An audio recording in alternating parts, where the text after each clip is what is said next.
Reason number one, bad expectations. I blame Walt Disney.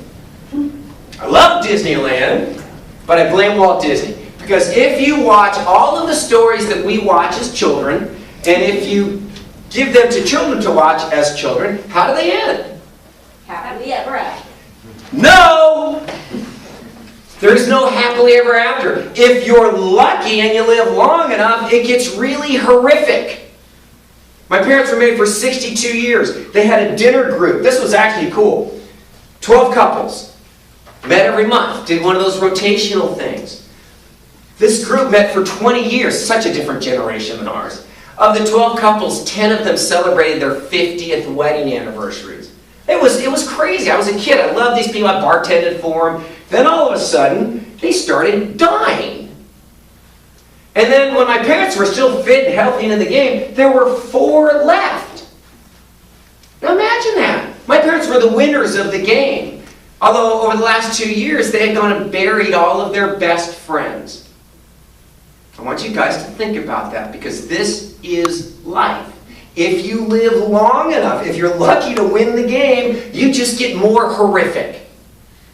So, bad expectations. There is no happily ever after. So if we can remove this from our expectation tree, in Buddhism they say all pain and sadness and remorse comes from us wishing things to be other than they are.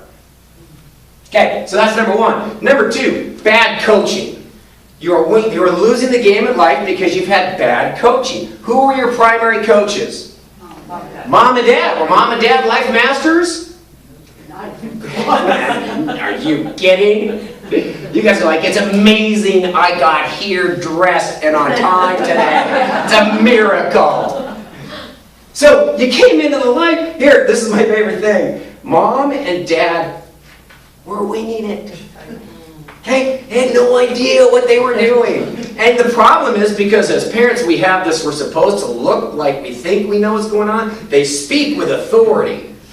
Parents make up for their lack of wisdom with power. This is how things work.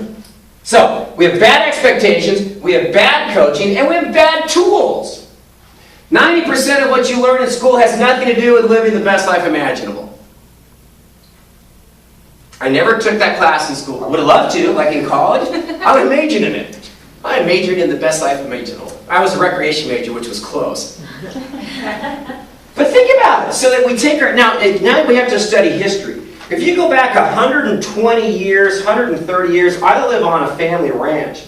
Do you know why you had children? To keep the ranch going. Labor. You had children as labor.